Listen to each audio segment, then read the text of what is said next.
Hello and welcome to another Delboy film short. It's just a little pet project of mine where I'm going to show films that I've got in physical media, but I could also talk about films that I watched generally around the time that I saw them.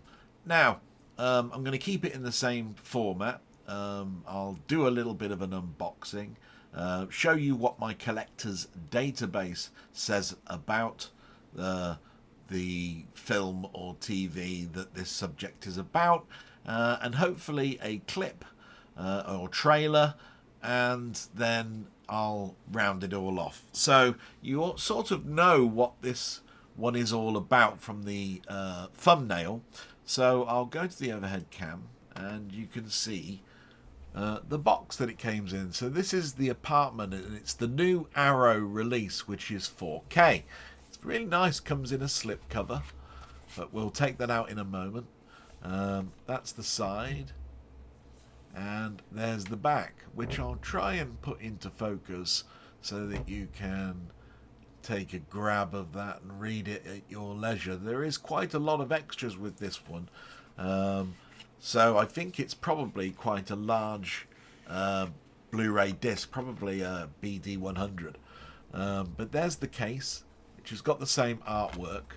But if anybody knows Arrow, you usually get a reversible sleeve, and in this case you do. There we go. So you've got the original, I believe that's the original poster, same information on the back cover, and there's the original artwork.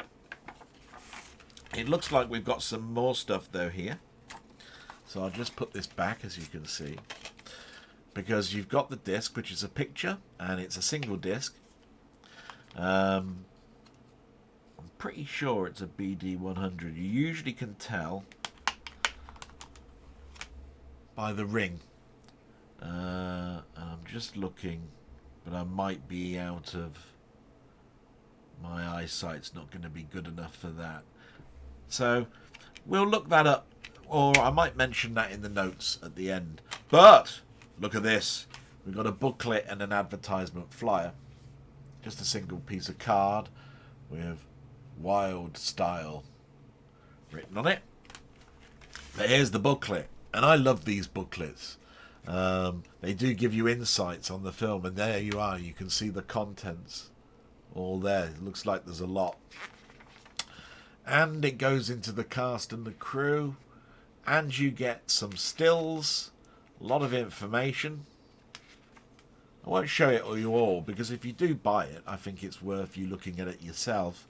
We'll look at the back, and we've got some production credits where it came from. So it's a 4K master, and it's been made available by MGM via Park Circus. And it's the HDR10 and Dolby Vision grades were completed by Fidelity in Motion. So that's all very nice. So that's the booklet that you get. And I watched this film again a couple of days ago, and the picture is superb. It's what I expect really from an Arrow release, to be quite honest. And like I say, you get a slipcover. It's really quite nice. So we'll go to the collection database. Here we go, and there you are. So this is my collector's software, and it's where I store all the films that I've got. It really does need a lot more adding to it. I've got a lot more than what's actually listed here, but it's a fantastic piece of software. But whatever you use is just fantastic. So what we got here, we've got the plot. Bud Baxter is a minor clerk in a huge New York insurance company until he discovers a quick way to climb the corporate ladder. He lends out his apartment to the executives as a place to take their mistresses, although he often has to deal with the aftermath of their visits. One night he's left with a major problem to solve. That's pretty accurate for a plot. Yeah, it was divisive at its time because about mistresses and things like that going on in 1960s America. So you have to take that into consideration. The cast, Jack Lemmon, one of my favourite actors. But when you get him with Walter Matthau together, it's just pure gold. But this is my second favourite Billy Wilder film. So we've got Shirley MacLaine, who plays Fran. She's a major key in this, as is Fred McMurray. He's actually very, very good. He's the sort of person that you really want to hate, to be quite honest. The crew, so we've got the director as Billy Wilder. Like I say, Some Like It Hot was my personal favourite of Billy Wilder's. This is my second, I think the third being The Odd Couple. The producer is I.A.L. Diamond, written by Billy Wilder. The musician is Adolf Deutsch. And I have seen it, as you can see, and here's the notes. The production. Immediately following the success of 1959's Some Like It Hot, Wilder and Diamond wished to make another film with Jack Lemmon. Wilder had originally planned to cast Paul Douglas as Sheldrake. However, after he died unexpectedly, Fred McMurray took his place. Although Wilder generally required his actors to adhere exactly to the script, he allowed Lemmon to improvise in two scenes. In one, he squirts a bottle of nasal spray across the room, and in the other, he sings while cooking spaghetti, I remember that, which he strains through the strings of a tennis racket. In another scene, where Lemmon was supposed to mime being punched, he failed to move correctly and was accidentally knocked down. Wilder chose to use the shot in the film. Lemmon also caught a cold. He was supposed to come down with one in the script when one scene on a park bench was filmed on a bitter autumn night. The music. The film's title theme, written by Charles Williams and originally titled Jealous Lover, was first heard in the 1949 film The Romantic Age, a recording by Ferranti and Taisha. Released as Theme from the Apartment, and it reached number 10 on the Billboard Hot 100 chart in 1960. The budget was $3 million. At the box office, $24.6 million. That's a hit for 1960. The reception.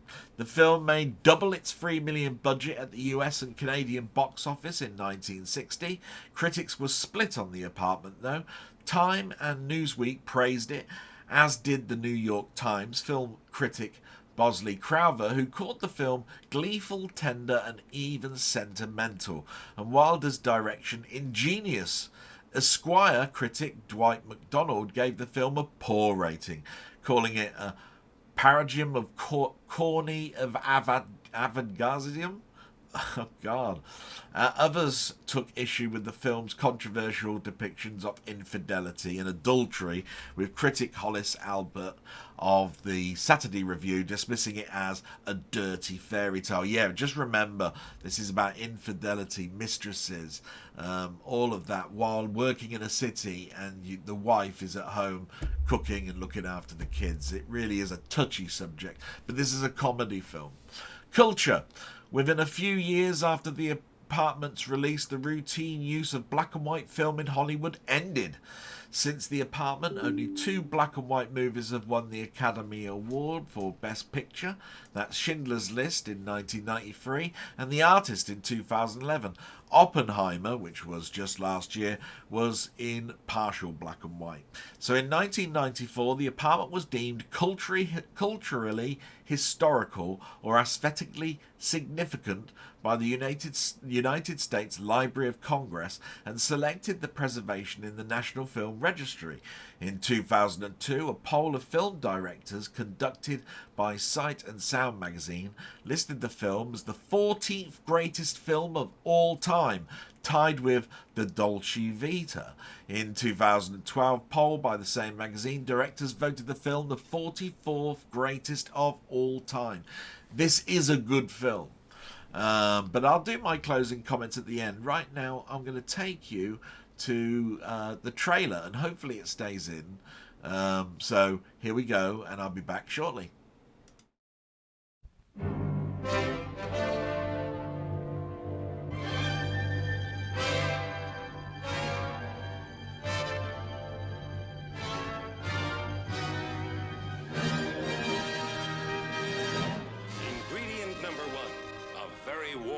Very wonderful story about a boy, a girl, and a very special kind of problem. Did you hear what I said, Miss Kubelik? I absolutely adore you. shut up and deal. Ingredient number 2, a brilliant cast. Jack Lemmon in a delightful role which gives full rein to Jack's amazing versatility. Shirley MacLaine, whose glowing warmth lights up the screen like a Christmas tree. Fred McMurray. This is a Fred McMurray you've never seen before. You know, you see a girl a couple of times a week just for laughs, and right away they think you're going to divorce your wife. I ask you, is that fair? No, sir, it's very unfair. Especially to your wife. Yeah. Ingredient number 3, Billy Wilder. There's nothing quite like that Billy Wilder, some like it hot kind of laughter.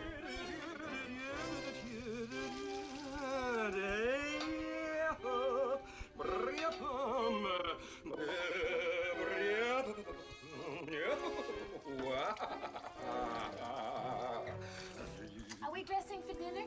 You know, just come as you are. So you're pretty good with that racket. You should see my backhand. Where'd you see me serve the meatballs?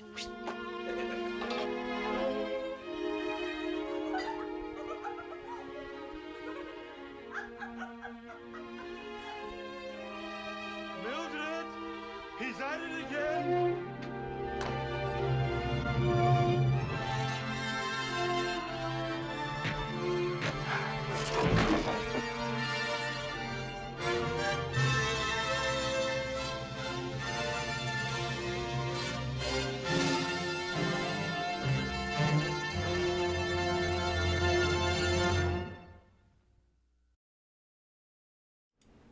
And that was the trailer, and hopefully it's still there and hasn't got any copyright issues. But just my thoughts. Even the trailer shows the range of Jack Lemmon. I didn't know if you noticed this, but when you saw the typewriter scene, you'll see things that other actors wouldn't do. So he's looking at it and he's nodding his head. He's going... And like I say, it's things like this that you'll find are quite significant and subtle. But this is an ensemble film, an ensemble cast, and it's absolutely wonderful. I was lucky enough to be able to see this at the Pictures in a sort of like a special event that was going on at the cinema at the time that I watched it. Otherwise, I only had this on DVD and VHS. I'm now very, very happy that I've got the 4K and I watched it, and the picture is superb. The sound is great. The film is just to me a joy to watch. It's one of those things I'll put on a Sunday. Jack Lemmon, as I said, fantastic, but it's an ensemble. So you look at this, you take it in the perspective of the time that it was done, but you'll see fun things that you can laugh at now. This sort of stuff is now just going on in everyday life. It's not the shock, that it was back then. And so this is a major thumbs up from me. I hope it encourages you to go and watch it. If not, that's fine. There are other Billy Wilder films, Some Like It Hot, The Odd Couple. I'll probably be covering those. But if you can see a Billy Wilder film, do go and see one. They're absolutely fantastic. And with that, I'm going to say salute and thanks very much for watching. And I hope you've enjoyed this. Thank you very much. Bye-bye.